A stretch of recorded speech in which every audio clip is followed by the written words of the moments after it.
एक अच्छी trade find out करने के लिए सबसे जो बेसिक जरूरत होती है वो होती है चार्ट पे सप्लाई एंड डिमांड जोन्स की सही समझ होना। जैसे कि ये एक रेजिस्टेंस लेवल है, इसके आसपास का क्रूशियल एरिया कहलाता है सप्लाई जोन। ये जो सपोर्ट लेवल है इसके आसपास का क्रूशियल एरिया कहलाता है डिमांड जोन। किसी एक पर्टिकुलर लेवल को अगर पकड़ते हैं तो सपोर्ट रेजिस्टेंस बन जाते हैं, पूरे जोन को कंसीडर करते हैं तो सप्लाई डिमांड जोन बन जाते हैं। अब इतना आप खुद से समझ सकते हैं कि अगर सिर्फ हम एक डॉट लेवल को मार्क कर रहे हैं वर्सेस एक पूरे जोन को मार्क कर रहे हैं तो उसमें से किसकी एक्यूरेसी ज्यादा होगी? ऑब्वियसली एक जोन की एक्यूरेसी ज्यादा होगी। इसी वजह से न्यू ट्रेडर्स को यह कहा जाता है कि सपोर्ट एंड रेजिस्टेंस को आइडेंटिफाई करने से पहले आप सही सप्लाई एंड डिमांड जोन्स को आइडेंटिफाई करना सीखें।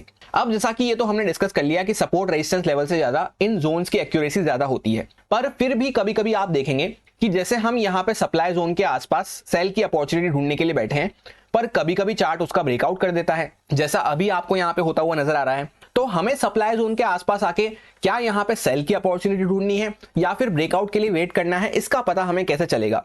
एंड उससे भी बुरी बात यह हो जाती है कि सपोज सप्लाई जोन के आसपास हम सेल की अपॉर्चुनिटी ढूंढने के लिए बैठे थे, चार्ट ने यहाँ पे कुछ इस तरह से दिखाया भी सही कि वो नीचे की साइड पे जा रहा है, हम यहाँ पे सेल करने के लिए शॉर्ट करने के लिए एंटर हुए और चार्ट तुरंत से यहाँ पे ब्रेकआउट कर दिया, सबके यहाँ पे स्टॉप लॉस हिट कर दिए। स्वागत है आपका स्मार्ट मनी कंसेप्ट सीरीज के 6th पार्ट में, जो कि होने वाला है ऑर्डर ब्लॉक्स को लेकर। एक powerful supply and demand zone को कहा जाता है order block smart money concept के टर्म्स में। हम इस वीडियो के माध्यम से ये सीखने वाले हैं कि सिर्फ कुछ इंपॉर्टेंट बातों को ध्यान में रखते हुए हम अपने नॉर्मल सप्लाई और डिमांड जोन्स को किस तरह से ऑर्डर ब्लॉक में कन्वर्ट कर सकते हैं, यानी उनको एक पावरफुल सप्लाई और डिमांड जोन बना सकते हैं। और हमें यह भी पता रहेगा उस डिमांड जोन पे आए तो हमें किस तरह से रिएक्ट करना है, बाय करना है या ब्रेकडाउन का वेट करना है। जल्दबाजी में वीडियो को स्किप करते करते अगर आप देखेंगे तो आपके कुछ भी समझ में नहीं आएगा। इससे अच्छा है कि आप अभी से वीडियो को बंद कर दें। पर इस बात की मैं गारंटी लेता हूं, अगर आप पूरी बातों को तसल्ली से सुनते हुए समझते हैं तो आपका सप्लाई और डिमांड जोन्स को देखने का नजरिया ही एकदम बदल चुका होगा। उस पे लेने की ट्रेड एक्यूरेसी आपकी नेक्स्ट लेवल हो चुकी होगी। अभी मजा आएगा ना भिड़ो।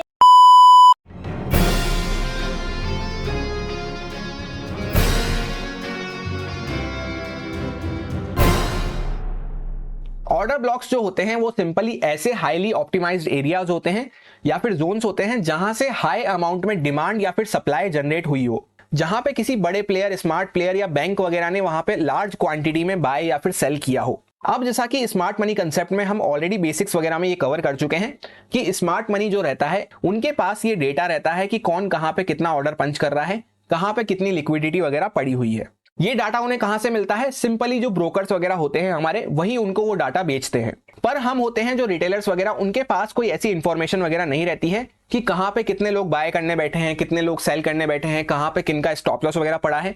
तो हमें ये सब सिंपली चार्ट को देखते हुए ही आइडेंटिफाई करना पड़ता है। स्मार्ट मनी कंसेप्ट के इस वाले ऑर्डर ब्लॉक टॉपिक के द्वारा हमें ये पता चल जाता है कि कहां से एक हाई अमाउंट में डिमांड या फिर सप्लाई जनरेट हुई है, क्योंकि हैवी क्वांटिटी में ऑर्डर लगने से वहां पे प्राइस मोमेंटम हमें दिखता है, उससे हम इस बात का आइडेंटिफिकेशन कर सकते हैं। हम चार्ट पे ऑर्डर ब्लॉक मार्क करना सीखें उससे पहले कुछ बेसिक बातें समझना जरूरी है ऑर्डर ब्लॉक के बारे में। दो टाइप के ऑर्डर ब्लॉक मेनली हमारे सामने निकल के आते हैं, एक होता है बियरिश ऑर्डर ब्लॉक और एक होता है बुलिश ऑर्डर ब्लॉक। काम क्या होता है ऑर्डर ब्लॉक का? जैसा कि आपको पता हो कि स्मार्ट मनी जो रहता है वो हजारों करोड़ के फंड में ट्रेड करना पसंद करता है, उसको लार्ज अमाउंट में क्वांटिटी बाय या सेल करनी पड़ती है। तो वो ये एक चीज नहीं कर सकते हमारी तरह की मार्केट ऑर्डर पे डाल के अपने वहां पे क्वांटिटीज एग्जीक्यूट कर रहे हैं। उससे होगा क्या? फॉर एग्जांपल 100 रुपए पे प्राइस चल रहा था, उसने वहां पे हजारों करोड़ के ऑर्डर्स वहां पे एग्जीक्यूट कर दिए, तो थोड़े से ऑर्डर्स एग्जीक्यूट होंगे और ये प्राइस 110 चला जाएगा, थोड़े से और ऑर्डर्स एग्जीक्यूट होंगे ये प्राइस 120 चला जाएगा, थोड़े और एग्जीक्यूट होंगे ये 150 चला जाएगा। इस वजह से क्या हो रहा है कि उस अकेले की डिमांड एग्जीक्यूट होने की वजह से ही यहाँ पे प्राइस में जो है वो चेंजेस आते हुए जा रहे हैं। तो कुछ क्वांटिटी उसको 100 पे मिल रही है, कुछ 150 पे मिल रही है, इस वजह से उसको मेजर लॉस फेस करना पड़ता है। उनको एक एक रुपए में भी करोड़ों का लॉस होता है। उसके बाद जैसा कि मार्केट ऑर्डर्स पे तो वो अपने ऑर्डर एग्जीक्यूट नहीं करते, तो क्या वो लिमिट ऑर्डर्स पे अपने ऑर्डर एग्जीक्यूट करते हैं? बिल्कुल भी नहीं, क्योंकि लिमिट ऑर्डर्स का काम क्या होता है, जैसे फॉर एग्जांपल 100 रुपए पे हमने सारे ऑर्डर्स वहां पे एग्जीक्यूट करके रख दिए। अगर वो इस तरह से करेंगे तो वहां पे उनके सारे ऑर्डर्स फुलफिल नहीं हो पाएंगे, क्योंकि 100 रुपए में मान लीजिए उतने वहां पे जैसे उसको बाय करना है तो उतने वहां पे सेलर्स ही उसको नहीं मिलेंगे। वो यूज में लेते हैं थर्ड तरीके को, जो कि होता है प्राइस बैंड का तरीका। उसमें एक पर्टिकुलर प्राइस बैंड वो सेलेक्ट करके, जैसे 100 रुपए से लेकर फॉर एग्जांपल 105 या 110 रुपए का प्राइस बैंड उन्होंने सेलेक्ट कर लिया, उसके बीच में वो अपने मल्टीपल ऑर्डर्स वहां पे प्लेस करके रख देंगे। यही जो प्राइस बैंड उन्होंने सेलेक्ट किया है इसी को कहा जाता है ऑर्डर ब्लॉक। प्राइस बैंड में ऑर्डर प्लेस करने के बाद भी कभी कभी क्या होता है, फॉर एग्जांपल उसको 1 लाख क्वांटिटी की बाइंग करनी थी, पर हो सकता है 80,000 क्वांटिटी की ही बाइंग होकर रह जाए और बाकी के 20,000 क्वांटिटी के ऑर्डर ही फुलफिल ना हो पाए। तो ये 20,000 क्वांटिटी जो वहां पे बची हुई है फुलफिल होने को, जिसके ऑर्डर अभी भी प्लेस पड़े हुए हैं, इस वजह से क्या होता है, वापस से अगर चार्ट घूम फिर के उसी प्राइस के आसपास आएगा तो वापस से ये जो 20,000 क्वांटिटी में बाइंग होगी, इस वजह से वहां पे हमें प्राइस का मोमेंटम देखने को मिलेगा। इसी कंसेप्ट के ऊपर हमारे ऑर्डर ब्लॉक्स काम करते हैं। यहाँ पे फॉर एग्जांपल कुछ बाइंग होने को रह गई है, तो वापस से जब भी चार्ट इस पे आएगा, टैप करेगा, तो यहां से हमें रिएक्शन देखने को मिलेगा।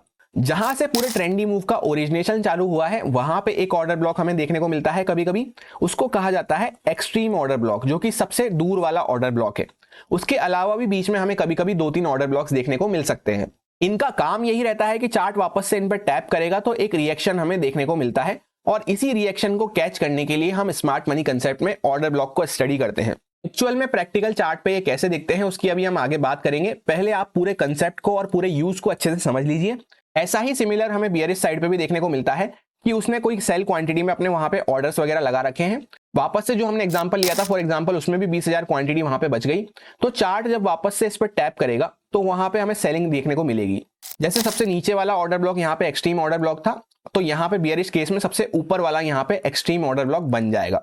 उसके अलावा जो पूरा बड़ा सा ट्रेंडी मूव देखने को मिला है उसमें मल्टीपल ऑर्डर ब्लॉक्स हमें देखने को मिल सकते हैं। उन मल्टीपल ऑर्डर ब्लॉक्स में से कुछ ही ऑर्डर ब्लॉक्स वैलिड रहते हैं। मैं अपनी साइड से पूरी कोशिश कर रहा हूं कि इस कॉम्प्लेक्स टॉपिक को आपके लिए एकदम सिंपल बना सकूं, जिससे कि आप इसको अच्छे से यूज में ले सकें, सारी बातें आपके माइंड में एकदम क्लियर हो जाए। तो ध्यान से अटेंशन के साथ बातों को सुनते जाएं।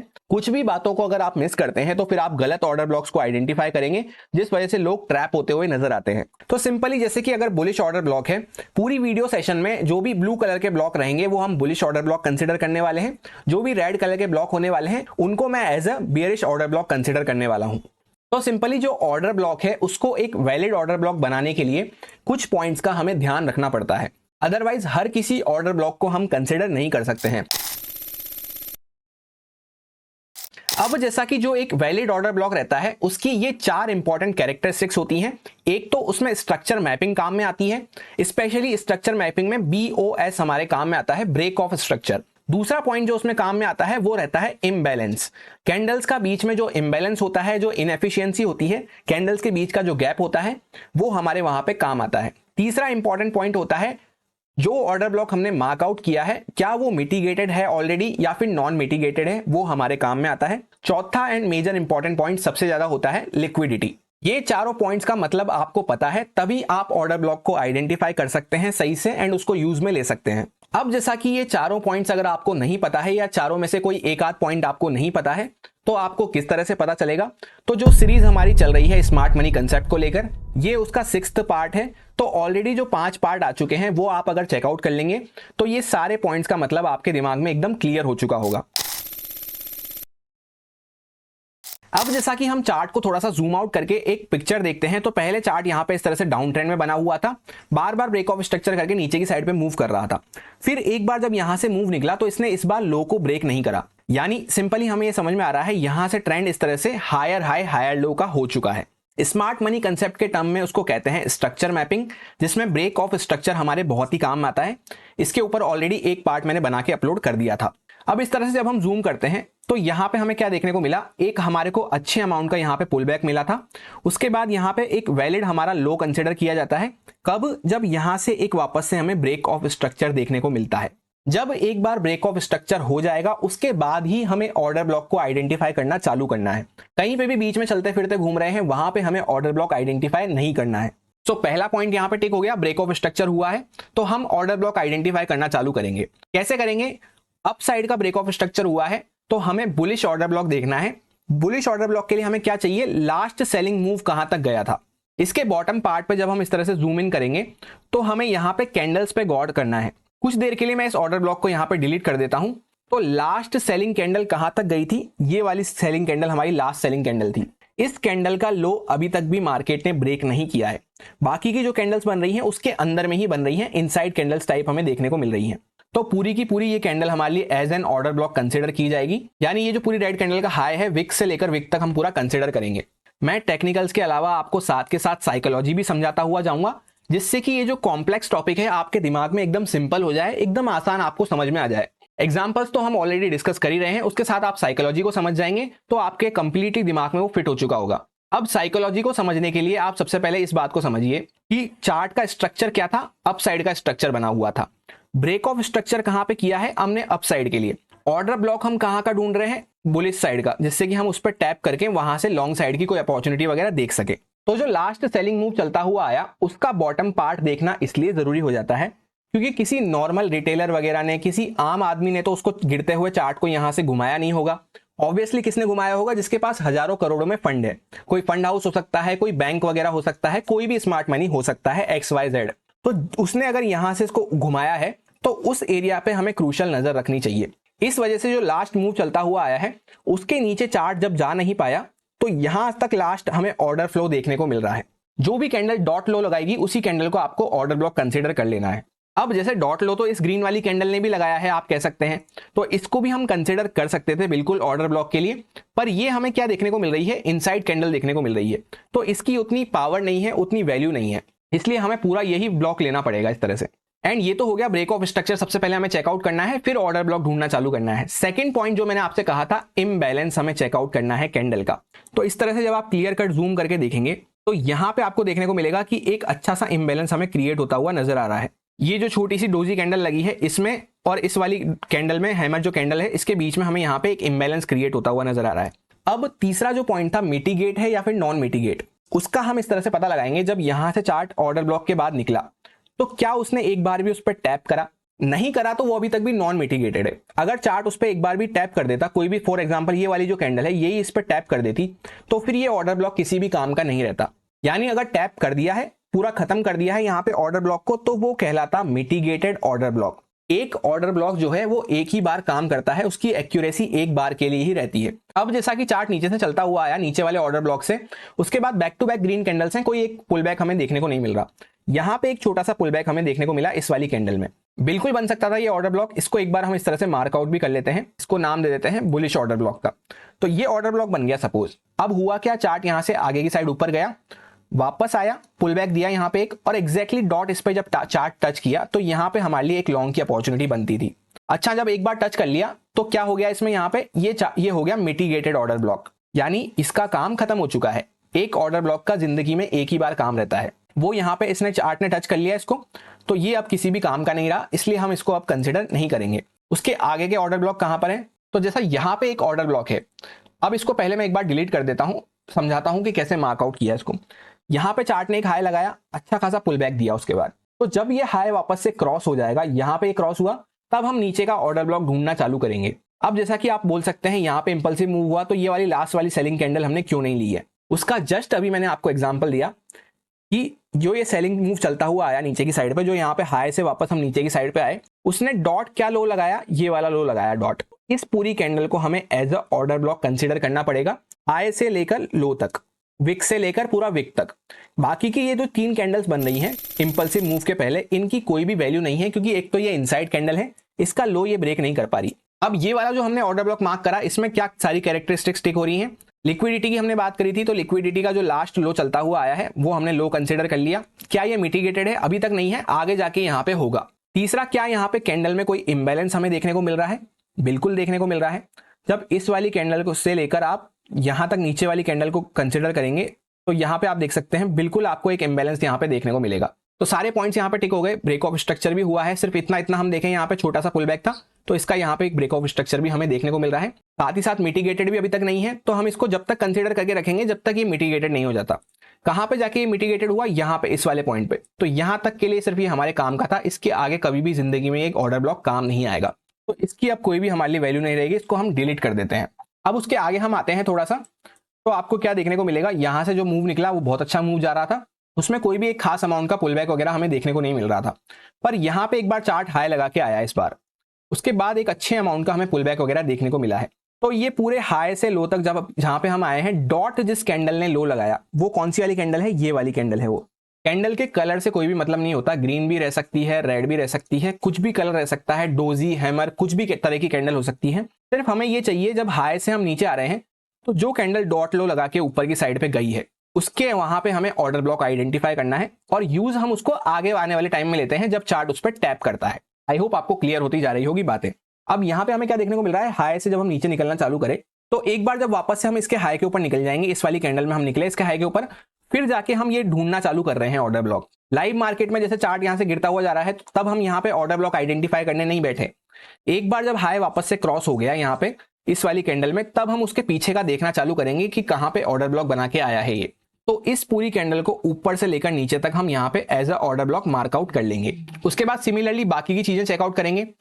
ढूंढना कब चालू करा था, जब एक ब्रेक ऑफ स्ट्रक्चर हुआ था यहाँ पे इस वाली कैंडल पे, तब हम ढूंढना चालू कर रहे थे। दूसरा इंपॉर्टेंट पॉइंट क्या है कि क्या यहाँ पे कोई इंबैलेंस हमें देखने को मिल रहा है, तो जी बिल्कुल देखने को मिल रहा है, इस तरह से आप यहाँ पे देख सकते हैं। उसके बाद थर्ड पॉइंट क्या था, क्या ये मिटिगेटेड है, तो कोई भी कैंडल ने क्या इस पर टैप किया है, बिल्कुल भी नहीं किया है अभी तक। कब जाके करेगी, यहाँ पे टैप करेगी। तो यहाँ तक इस ऑर्डर ब्लॉक की पूरी लाइफ थी, यहाँ पे ये पहली बार टैप हुआ है। अब उसके बाद हम देखते हैं क्या यहाँ पे इसने रिएक्शन दिया। तो यहाँ पे आपको क्लियर कट देखने को मिलेगा, ये हमने ऑर्डर ब्लॉक मार्कआउट किया, डॉट चार्ट इस पर टच किया और बहुत ही अच्छा यहाँ पे अपसाइड का मूव हमें देखने को मिला। देखने को आपको लग रहा होगा कि अरे ये तो एक ही कैंडल का मूव है, पर आप जब नीचे से लेकर इस तरह से हाई को मार्कआउट करेंगे तो ऑलमोस्ट 59-60 पॉइंट का ये हमें मूव देखने को मिल रहा है, वो भी किसमें, निफ्टी 50 में, जो कि एक बहुत ही अच्छा मूव हो जाता है। सो इस तरह से हम मार्कआउट कर सकते हैं वैलिड ऑर्डर ब्लॉक्स को। हर कोई इंपल्सिव मूव के पहले अगर हम इस तरह से लास्ट सेलिंग पॉइंट को उठा के ऑर्डर ब्लॉक मार्कआउट करने की कोशिश करेंगे तो वो एक वैलिड ऑर्डर ब्लॉक नहीं रहता है। वैलिड ऑर्डर ब्लॉक के लिए क्या क्या क्राइटेरिया है, 4 पॉइंट्स के क्राइटेरिया हैं, वो मैंने आपको एक्सप्लेन कर दिए हैं। तो जो ऑर्डर ब्लॉक हमने सबसे पहले बनाया था, हमारा जो सबसे बॉटम पार्ट पे बना हुआ था, एकदम एक्सट्रीम ऑर्डर ब्लॉक था, उस पे चार्ट ने अभी तक भी यहाँ पे टैप नहीं किया है, इसलिए ये ऑर्डर ब्लॉक अभी तक भी अलाइव चल रहा है। अब आगे जब हम आते हैं तो यहाँ पे आके एग्जैक्टली चार्ट ने उस पर टैप किया। अब इस साइड पे जब हम जूम करके देखते हैं तो एक इंपॉर्टेंट पॉइंट आपके लिए नोट डाउन करने के लिए ये है, एक बार चार्ट इसके आसपास आया, पहली बार इसके आसपास हम जब आए थे जब ये वाली कैंडल ने लो लगाया था, पर ध्यान से अगर आप जूम करके देखेंगे तो यहाँ पे इस कैंडल ने इसको टच नहीं करा था। अब इंपॉर्टेंट बात यही हो जाती है यहाँ पे नोट डाउन करने की कि इसके आसपास से या इसके थोड़ा पहले से ही अगर चार्ट मूव कर देता है तो वो ऑर्डर ब्लॉक का मूव नहीं रहता है, वो सिर्फ और सिर्फ लिक्विडिटी जनरेट करने के लिए किया जाता है। ऑर्डर ब्लॉक का मूव जब भी कंसिडर होता है, या तो चार्ट इसकी हायर साइड पर टैप करे, एक बार टच करना चाहिए, या फिर इसके नीचे अंदर कहीं ब्लॉक में जाके फिर वापस से निकल के बाहर आए, यानी अभी तक भी ये मिटिगेट नहीं हुआ है। यहां पे जाके फिर ये पहली बार मिटिगेट होता है। अब उसमें आप देख सकते हैं किस तरह का हमें बहुत अच्छा रिस्क रिवॉर्ड यहाँ पे देखने को मिला। अगले दिन चार्ट सीधा यहाँ पे गैप अप हमें देखने को मिला, इस वजह से यहाँ पे हमें बहुत ही अच्छे पॉइंट्स का मोमेंटम कैप्चर करने को मिला। अब इसके आगे फिर इसकी कोई भी लाइफ नहीं है, इसके आगे ऑर्डर ब्लॉक ये बिल्कुल भी काम का नहीं है। अगर ध्यान से आप बातों को सुनते हैं तो जितना भी स्मार्ट मनी कंसेप्ट सीरीज में मैंने आपको अभी तक टॉपिक प्रोवाइड करे हैं, वो सारे ऑर्डर ब्लॉक को आइडेंटिफाई करने के लिए ही काम में आते हैं। अब हम चेकआउट कर लेते हैं कुछ बियरिश ऑर्डर ब्लॉक के एग्जांपल्स। तो जैसा कि सिंपली जैसा हमने पहले डिस्कस करा, आपको यहाँ पे चार्ट को थोड़ा सा जूम आउट करना है और देखना है कि ट्रेंड क्या चलता हुआ आ रहा है। तो यहाँ पे आपको क्लियर कट देखने को मिल रहा होगा कि लो ब्रेक होते हुए जा रहे हैं, यानी कि आप इस तरह से देख सकते हैं ब्रेक ऑफ स्ट्रक्चर जो हो रहा है वो डाउन साइड पे होता हुआ जा रहा है। सिंपली लोअर हाई लोअर लो इस तरह से बनते हुए चल रहे हैं। ऐसा जब भी चार्ट पे हो तब आपको डाउन साइड के लिए ऑर्डर ब्लॉक आइडेंटिफाई करना है।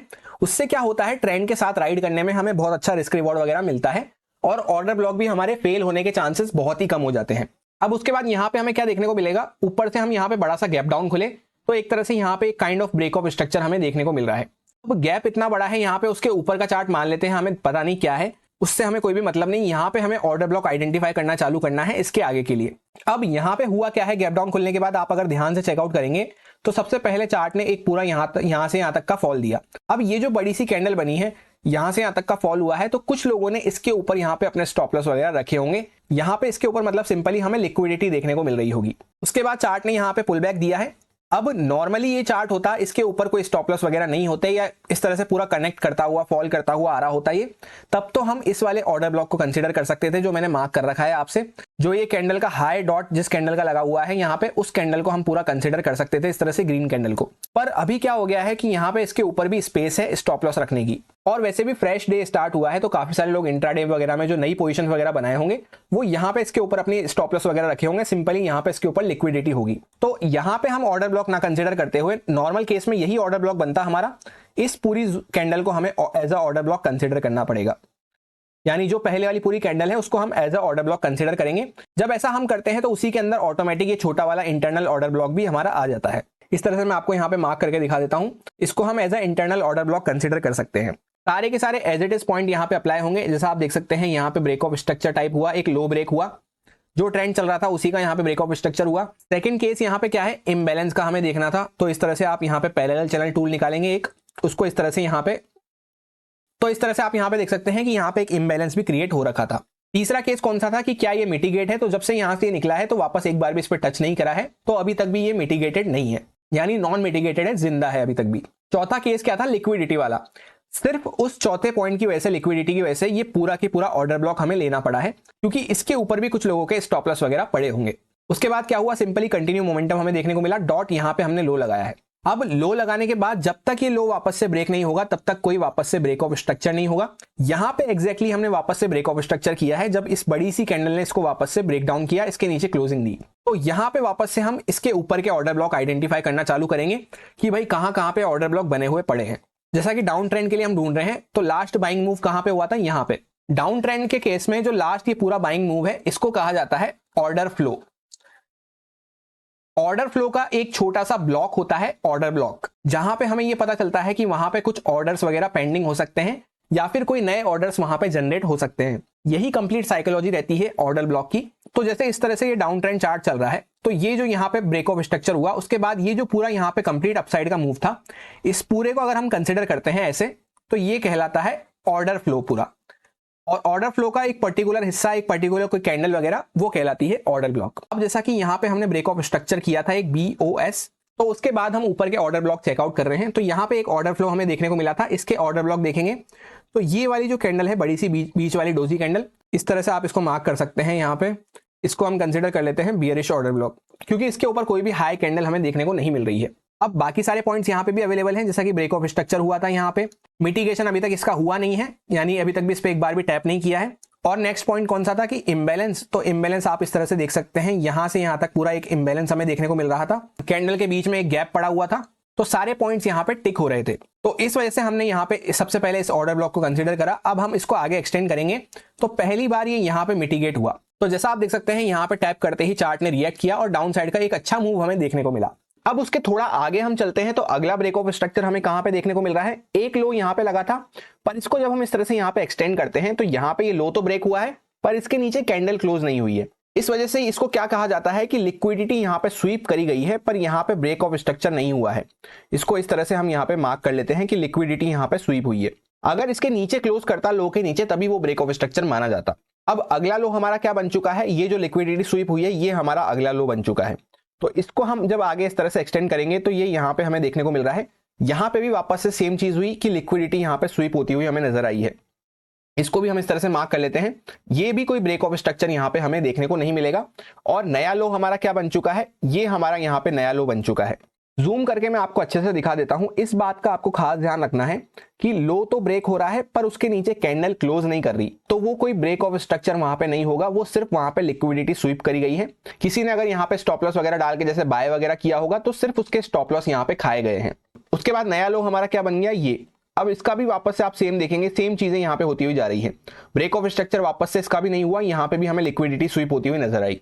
जो भी यहाँ पे बाय वगैरह करने की कोशिश कर रहे हैं इस तरह से, उनके बार बार स्टॉप लॉस मार्केट हंट कर रहा है, क्योंकि जो न्यू रिटेलर्स वगैरह होते हैं उनको ये नहीं पता होता कि ट्रेंड डाउन ट्रेंड वगैरह में बना हुआ है। वो बार बार यहाँ से कैंडल देख के कोई भी बाय वगैरह करने की कोशिश कर रहा है, तो उसके यहाँ पे सबके स्टॉप लॉस खाए जा रहे हैं। उसके बाद नया हमारा लो क्या लग गया, ये हमारा नया लो लग गया। अब इसको जब हम आगे एक्सटेंड करेंगे, तो कहां पे जाके हमें इसके नीचे कैंडल देखने को मिली, यहाँ पे। तो यहाँ पे एक वैलिड हमें ब्रेक ऑफ स्ट्रक्चर होता हुआ नजर आया है, इसको हम मार्क कर सकते हैं as a break of structure. तो जब यहाँ पे ब्रेक ऑफ स्ट्रक्चर हुआ है, तब उसके बाद हम पीछे के ऑर्डर ब्लॉक देखना चालू करेंगे कि कहां कहां पे हमें ऑर्डर ब्लॉक देखने को मिल रहे हैं। अब यहाँ पे जैसा आप देखेंगे कि एक पुल बैक वगैरह यहाँ पे हमें देखने को मिला था, पर ये कोई वैलिड ऑर्डर ब्लॉक यहाँ पे हम मार्क नहीं कर सकते। क्यों नहीं कर सकते, क्योंकि ये कैंडल्स एक तो आपस में सब मिटिगेटेड है, इस वजह से इस वाले हम ऑर्डर फ्लो को कंसिडर नहीं करेंगे। उसके पहले का ऑर्डर फ्लो हमें क्या देखने को मिल रहा है, लास्ट बाइंग मूव यहाँ पे हमें देखने को मिला था। डाउन ट्रेंड के केस में जैसा मैंने आपसे कहा, लास्ट जो बाइंग मूव रहता है वो पूरा एक ऑर्डर फ्लो कहलाता है, OF जिसको कहते हैं। उसका एक फिल्टर वर्जन होता है ऑर्डर ब्लॉक। तो ऑब्वियसली ऑर्डर फ्लो इस तरह से बड़ा होता है, ऑर्डर ब्लॉक उसका एक छोटा सा पार्ट होता है। तो लास्ट ऑर्डर फ्लो हमें कहां देखने को मिला था, अगेंस्ट वाली साइड पे, यहाँ पे। तो इसका जो डॉट हाई लगा है, उस कैंडल को हम पूरा मार्क करेंगे, तो वो हमारे लिए as a order block consider किया जाता है। यहाँ पे हम इसको इस तरह से मार्क कर लेते हैं। अभी तक हम इसको ऑर्डर ब्लॉक नाम नहीं देंगे, पहले हम बाकी के क्राइटेरिया को चेक करेंगे कि क्या इसमें सारी चीजें टिक हो रही है या नहीं। तो यहाँ पे ब्रेक ऑफ स्ट्रक्चर तो हमें देखने को मिला है नीचे, उसके बाद ही हम चेकआउट कर रहे हैं। दूसरा पॉइंट क्या था, क्या यहाँ पे कोई इम्बैलेंस वगैरह हमें देखने को मिल रहा है? तो जी हाँ, बिल्कुल देखने को मिल रहा है। इस लो से इस नीचे वाली थर्ड वाली कैंडल का जब हम हाई कनेक्ट करेंगे तो यहाँ पे एक अच्छा सा इम्बैलेंस हमें देखने को मिल रहा है। उसके बाद थर्ड पॉइंट क्या था, क्या ये मिटिगेटेड है? तो नहीं, अभी तक तो यहाँ पे ये कोई मिटिगेटेड नहीं है, इस पे कोई भी कैंडल ने टच नहीं करा है। आगे जाके यहाँ पे सबसे पहली बार यहाँ पे मिटिगेट होगा। अब जैसा कि ये सारी चीजें हमारी टिक हो गई, तब हम इसको नाम देंगे एज अ ऑर्डर ब्लॉक। उससे पहले सिंपली हमें ब्लॉक मार्क करके देखना है कि क्या वो ऑर्डर ब्लॉक बन रहा है या नहीं, वैलिड है या नहीं। तो यहाँ पे पहली बार चार्ट ने इसको मिटिगेट किया, टैप किया यहाँ पे, और आप देख सकते हैं उसके बाद बहुत अच्छा नीचे की साइड का हमें रिएक्शन देखने को मिला। कभी कभी हमें टैप करके छोटे मूव्स मिलेंगे, कभी बड़े मूव मिलेंगे, वो कंप्लीटली डिपेंड करता है मार्केट पे, हम उसमें कुछ भी नहीं कर सकते। यहाँ पे आप अगर इसको चेकआउट करेंगे कितने पॉइंट्स का ये मूव हमें देखने को मिला, तो लगभग आप देख सकते हैं 30-32 पॉइंट के आसपास का यहाँ पे हमें मूव देखने को मिल रहा है। निफ्टी का ये चार्ट है, 5 मिनट टाइम फ्रेम पे हम बात कर रहे हैं। इतना मूव अगर आपके लिए ओके है तो ये आपके लिए यहाँ पे वैलिड ऑर्डर ब्लॉक बन गया। अदरवाइज ये आपके लिए ओके नहीं है या आपने अभी तक होल्ड करके रख रखा है, तो इसने क्या करा, वापस यहां से ऊपर जाके स्टॉप लॉस हिट कर दिया। ऐसा मान सकते हैं कि हम यहाँ पे स्टॉप लॉस हमारा हिट हो गया। एकदम ट्रांसपेरेंसी के साथ मैं आपको सारी चीजें दिखा सकूं, इस वजह से कॉन्जिक्यूटिव एग्जांपल्स को मैं पिक कर रहा हूं। कॉन्जिक्यूटिव मतलब एक के बाद एक, जिससे कि सारी चीजें आपको ट्रांसपेरेंसी के साथ क्लियर हो जाए। क्योंकि सिर्फ मैं आपको अच्छे एग्जांपल्स पिक करके दिखा दूंगा, सिर्फ पॉजिटिव बातें आपको बता दूंगा, तो वो कहीं ना कहीं आपके लिए गलत हो जाता है। मैं कहीं ना कहीं फिर आपके साथ गलत कर रहा हूं, आपके मन में गलत फहमी वगैरह पैदा करेगा। इसलिए पॉजिटिव है, नेगेटिव है, जो भी है मैं सब आपके सामने एज इट इज दिखा रहा हूं। तो यहाँ पे सिर्फ 30 पॉइंट का मोमेंटम देख के उसमें बुक कर लिया तो ठीक, अदरवाइज हमें यहाँ पे स्टॉप लॉस हिट होता हुआ नजर आ गया। अब कुछ और एग्जांपल सेम चार्ट में ही आपको अगर दिखाऊं, तो यहाँ पे एक ऑर्डर फ्लो हमें देखने को मिला था, एक इंपल्सिव मूव हुआ था अपसाइड का। उसके सबसे टॉप हाई कैंडल कौन सी थी, ये वाली। उस कैंडल को हमने मार्क कर लिया पूरी की पूरी। तो इस तरह से हम यहाँ पे बॉक्स मार्क करके बाकी के फिर क्राइटेरिया को चेकआउट करते हैं। क्या यहाँ पे इम्बैलेंस वगैरह हमें देखने को मिल रहा है? तो जी हाँ, बिल्कुल यहाँ पे एक प्रॉपर इम्बैलेंस हमें देखने को मिल रहा है कैंडल्स के बीच में। तो इम्बैलेंस वाली कंडीशन टिक हो गई। दूसरी कंडीशन क्या थी कि क्या ये मिटिगेटेड है? तो यहां से ऑर्डर ब्लॉक के नीचे इस कैंडल से मूव निकला, यहां तक चार्ट गया, वापस ऊपर आया जब, तो ये वाली कैंडल ने यहां पर टैप कर लिया। तो यहां पर टैप हो गया तो ये ऑर्डर ब्लॉक की लाइफ जो थी यहीं तक के लिए हमारी थी, इसको हम यहीं तक कंसिडर करेंगे। यहां पे इस ऑर्डर ब्लॉक की जिंदगी खत्म हो चुकी है, इसके आगे ये कुछ भी काम का नहीं है। कभी कभी आपको ऐसा देखने को मिलेगा, सेम ऑर्डर ब्लॉक वाले एरिया में दोबारा से चार्ट आया और वापस से वहां से फॉल वगैरह हमें देखने को मिला, पर वो ऑर्डर ब्लॉक स्ट्रेटेजी का पार्ट नहीं है, वो हमारे रूल्स वगैरह में नहीं आता है। अब नेक्स्ट इंपॉर्टेंट पॉइंट ये हो जाता है, 60 से 70% तो हमें क्या देखने को मिलता है कि ऑर्डर ब्लॉक की लोअर साइड जो रहती है उस पे ही चार्ट डॉट टच करके वापस से वहां पे कंटिन्यू कर देता है अपना ट्रेंड। जैसा यहाँ पे बियरिश ऑर्डर ब्लॉक है तो नीचे की साइड पे पहला टच करा और वापस से कंटिन्यू कर दिया।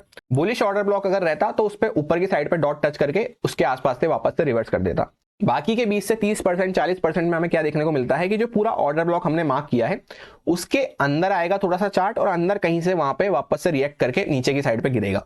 मैक्स टू मैक्स उसकी हायर साइड तक वो आ सकता है। हायर साइड के अगर ऊपर निकल गया है तो फिर वो वहां पे ऑर्डर ब्लॉक काम नहीं करा है। इस तरह से एक्यूरेसी हमें देखने को मिलती है ऑर्डर ब्लॉक की। जैसे यहाँ पे अगर हम इसको एक्सटेंड करते तो आपको देखने को मिल रहा होगा कि भले ही यहाँ पे दोबारा ये काम किया है, इसके आसपास आके सेलिंग दिखाई है, पर ये हमारे रूल्स के खिलाफ है, क्योंकि ये तो यहीं पे मिटिगेटेड हो चुका था, यहीं तक इसकी लाइफ थी। एक बार ही रहती है एक ऑर्डर ब्लॉक की लाइफ। और दूसरा यहाँ पे क्या है, इसके ऊपर चार्ट गया है, तो ये इस ऑर्डर ब्लॉक का कोई भी काम नहीं है यहाँ पे, इसकी वजह से यहाँ पे सेलिंग नहीं आई है। तो ये ऑर्डर ब्लॉक का कोई काम नहीं है, ये नॉर्मल स्मार्ट मनी ने किसी और रीजन से यहाँ पे लिक्विडिटी जनरेट करने को या कोई न्यूज वगैरह आई हो वहां पे इस तरह से डंप किया है, तो उस वजह से हमें सेलिंग देखने को मिल रही है। तो ऐसा भी आपको कभी कभी देखने को मिलेगा कि वहां पे चार्ट रिएक्ट तो कर रहा है पर उसके आसपास कोई ऑर्डर ब्लॉक वगैरह नहीं है, किसी अदर रीजन से वो रिएक्ट कर रहा है वहां पे। यहाँ पे सिर्फ डाउनफॉल आ गया, इस चक्कर में हमें ये ढूंढने नहीं बैठना है कि अरे क्या यहाँ पे ऑर्डर ब्लॉक वगैरह था या नहीं था, ऐसा हमें नहीं करना है। हमें अपने रूल्स पे स्टिक रहना है। वैसे भी क्या होता है, स्मार्ट मनी कंसेप्ट में हम स्मार्ट मनी के काम करने का तरीका देख रहे हैं, उसके कुछ बेसिक कंसेप्ट को यूज में ले रहे हैं। तो क्या जरूरी है बार बार स्मार्ट मनी ऐसा ही काम करे? नहीं, बिल्कुल भी जरूरी नहीं है। उसका मन करा उसने यहाँ से चार्ट को गिरा दिया, किसी अदर रीजन से लिक्विडिटी ग्रैब करने को, कुछ भी करने को। तो ऐसा हर बार जरूरी नहीं कि अगर चार्ट रिएक्ट कर रहा है तो हम वहां पे ऑर्डर ब्लॉक ढूंढने बैठे। आई होप आपको पॉइंट क्लियर हो गया होगा। अब जैसा कि यहाँ पे एक हमारा स्टॉप लॉस हिट हो गया, तो क्या हम इसको यूज करना बंद कर दें? ये डिपेंड करता है पर्सन टू पर्सन पे, कंप्लीटली आप पे डिपेंड करता है। क्योंकि स्टॉप लॉस तो क्या है, हर स्ट्रेटेजी वगैरह में ही हिट होते हुए नजर आते हैं, पर हमें ये देखना रहता है कि लॉन्ग टर्म में क्या वो हमारे लिए फ्रूटफुल बन रही है या फिर नहीं, लॉन्ग टर्म में हमें उससे बेनिफिट वगैरह मिल रहा है या नहीं। स्टार्टिंग में भले ही हो सकता है कि स्टॉप लॉस वगैरह हमारे फ्रीक्वेंटली हिट हो, उससे बचने के लिए एंड स्ट्रेटेजी को सही से इंप्लीमेंट करने के लिए, समझने के लिए सबसे बेस्ट तरीका ये हो जाता है कि एटलीस्ट आप 50 से 60 दिन का जो डेटा है पीछे का उसको पहले बैक टेस्ट करें, 20 से 30 दिन इसको लाइव मार्केट में ट्रैक करें, यानी कि इस तरह से ऑर्डर ब्लॉक वगैरह मार्क करके रखें अपने चार्ट पे, फिर चार्ट उसके आसपास आए तो किस तरह से वहां पे रिएक्ट वगैरह कर रहा है उसको सिर्फ देखें, या ज्यादा पेपर ट्रेड कर लें बस। उसके बाद सिर्फ एक लॉट से आप इसको प्रैक्टिस करना चालू करें, तब जाके एक्चुअल स्ट्रेटेजी की हमें वैल्यू पता चलती है कि क्या हमारे लिए ये वर्क कर भी रही है या फिर नहीं। इस सीक्वेंस में अगर आप करते हैं तो आपको बेस्ट रिजल्ट मिलते हैं। अब ये जो ऊपर वाला ऑर्डर ब्लॉक था हमारा सबसे पहला वाला इनिशियल एक्सट्रीम ऑर्डर ब्लॉक जिसको कहते हैं, अब जैसा कि आप यहाँ पे देख सकते हैं कि ऑर्डर ब्लॉक इतनी दूर जाके यहाँ पे मिटिगेट हुआ। तो ऐसा नहीं है कि ऑर्डर ब्लॉक अगर दूर तक मिटिगेट नहीं हो रहा तो कभी होगा ही नहीं, आगे जाके कभी ना कभी वो उस पर रिएक्ट करेगा चार्ट। बस सिर्फ इंपॉर्टेंट पॉइंट यहाँ पे नोट डाउन करने का क्या है, एक तो पहले तो ये ऑर्डर ब्लॉक ही इतना बड़ा था क्योंकि इंटरनल ब्लॉक जो हमारा था उसके ऊपर स्टॉप लॉस ना रखते हुए कभी कभी कोई अच्छा हाई हमें दिख रहा है तो लोग बाग उसके ऊपर स्टॉप लॉस वगैरह रखना पसंद करते हैं। तो चार्ट क्या करता है, कभी कभी इंटरनल ऑर्डर ब्लॉक के ऊपर जाके मेजर ऑर्डर ब्लॉक के पहले से फिर वहां पे रिवर्स करता है, तो ये लोगों के यहाँ पे ट्रैप हो जाते हैं जो इस ऑर्डर ब्लॉक को देख के बाय कर रहे हैं। और दूसरा इंपॉर्टेंट पॉइंट यहाँ पे क्या है, इतनी दूर जाके ये यहाँ पे मिटिगेट हुआ है जहां पे 5 मिनट टाइम फ्रेम की कैंडल्स भी हमें ढंग से देखने को नहीं मिल रही हैं। तो ये लॉन्ग टर्म का ऑर्डर ब्लॉक बन चुका है जिसको हमें 15 मिनट या 30 मिनट या 1 आवर वगैरह पे देखना पड़ेगा, वहां पे जाके ये ज्यादा अच्छे से फिर काम करेगा क्योंकि इतनी ज्यादा डिस्टेंस हो चुकी है। तो ये 15 मिनट वगैरह में भी नहीं, 30 मिनट या 1 आवर टाइम फ्रेम में काम करेगा फिर। आई होप आपको यहाँ पे क्लियर हो गया होगा, पहले तो ऑर्डर ब्लॉक ही बड़ा है और दूसरा यहाँ पे टाइम फ्रेम जो है वो भी लॉन्ग टर्म हो चुका है यहाँ पे। तो यहाँ पे 1 आवर टाइम फ्रेम पे जब हम इसको आके देखेंगे क्योंकि डिस्टेंस ही इतनी ज्यादा हो चुकी है, तो यहाँ पे आपको देखने को मिलेगा ये 1 आवर टाइम फ्रेम पे बहुत ही परफेक्टली वर्क करा। वहीं पे 5 मिनट टाइम फ्रेम पे हम इसको देखेंगे तो वहां पे जिग-जैग हमें होता हुआ नजर आ रहा था, एंड भले ही 5 मिनट टाइम फ्रेम पे भी हम इसको यूज करते हैं तब भी हमारा स्टॉप लॉस वगैरह हिट नहीं होता। किस तरह से स्टॉप लॉस प्लेस करते हैं, टारगेट क्या रहता है, एंट्री कहां पे लेते हैं, वो सब हम नेक्स्ट वाली वीडियो में कवर करने वाले हैं, जिसमें सारा जितना भी स्मार्ट मनी कंसेप्ट था, जितनी भी टर्म्स थी, उन सबको एक बार कंक्लूड करके सम अप करके एक फाइनल कंक्लूजन निकालेंगे कि एक्चुअल में इसको ट्रेड में यूज किस तरह से लेना है, इस पर ट्रेड बनानी कैसे है, और उसके भी हम मल्टीपल एग्जांपल्स को देखने वाले हैं। सो उस वीडियो का कंटेंट जैसा कि आप समझ गए होंगे बहुत ही पावर पैक होने वाला है, बहुत ही ज्यादा एफर्ट लगने वाला है मेरा, बहुत ही ज्यादा टाइम कंज्यूम होने वाला है, नॉर्मल से कहीं ज्यादा। तो मैं चाहूंगा आप इस वीडियो को ज्यादा से ज्यादा प्यार दिखाएं, ज्यादा से ज्यादा सपोर्ट करें, जिससे कि मुझे भी मोटिवेशन मिल सके। एटलीस्ट लाइक कमेंट करके अपना प्यार दिखा सकते हैं। लाइक गोल मैं इस वीडियो के लिए रख रहा हूं 5000 प्लस का। 48,000 की हमारी यूट्यूब फैमिली है, इतना तो हम आराम से कर ही सकते हैं। एंड कमेंट्स भी एटलीस्ट आप 500 लोग तो कमेंट्स कर सकते हैं, जिससे सिर्फ मुझे ये पता चले कि इतने लोग तो एक्चुअल में एक्टिव होकर देख रहे हैं। अच्छा लगा हो आपको, आपने कुछ ना कुछ सीखा हो, कुछ नई नॉलेज मिली हो तो पॉजिटिव कमेंट कर देना। बुरा लगा हो, कुछ समझ में नहीं आया हो तो आप नेगेटिव कमेंट भी कर सकते हैं, यानी फीडबैक वगैरह अपना दे सकते हैं वहां पे, या कोई डाउट वगैरह आपका रह गया, कोई क्वेरी वगैरह आपकी रह गई तो वो भी आप वहां पे पूछ सकते हैं, जिससे कि नेक्स्ट वाला जो पार्ट आएगा उसमें मैं सारे डाउट्स वगैरह आपके क्लियर कर दूंगा, अगर वो एक जेन्युइन डाउट रहेगा तो। मैं ये इसलिए चाहता हूं कि मैं जब इतना एफर्ट कर रहा हूं तो एटलीस्ट आपकी तरफ से भी इंटरेक्शन वगैरह देखने को मिले। बहुत ही छोटे से गोल है वैसे तो हमारी इतनी बड़ी यूट्यूब फैमिली के लिए है, पर जिस दिन ये लाइक और कमेंट गोल पूरे हो जाते हैं उसी सेम दिन आपको वीडियो अपलोड कर दी जाएगी वो नेक्स्ट वाली। एंड जब तक ये गोल पूरा नहीं भी होता है तब तक और भी काफी सारे टॉपिक्स पे इंपॉर्टेंट लर्निंग वीडियोस आने वाली हैं चैनल पे, तो आप अगर नए हैं तो ज्वाइन कर सकते हैं चैनल को। होपफुली लर्निंग वीडियो से आपको कुछ ना कुछ वैल्यू जरूर मिलेगी। काफी लंबी हो गई ये वीडियो, उसके लिए माफी चाहूंगा, पर एक एक चीज आपको क्लियर करना जरूरी था, इसलिए कॉन्जिक्यूटिव एग्जांपल्स मैंने लिए हैं बैक टू बैक, एक के बाद एक दूसरे, जिससे कि आपके मन में कोई भी डाउट वगैरह ना रहे। एंड एक्चुअल में एक ट्रांसपेरेंसी के साथ मैं आपको दिखा सकूं कि किस तरह से ये काम करता है, कब ये काम नहीं करता, कब इसमें स्टॉप लॉस वगैरह हिट होते हैं, एटसेट्रा। सो इस वजह से वीडियो थोड़ी लंबी हो गई है। मिलते हैं किसी और वीडियो में। Thank you.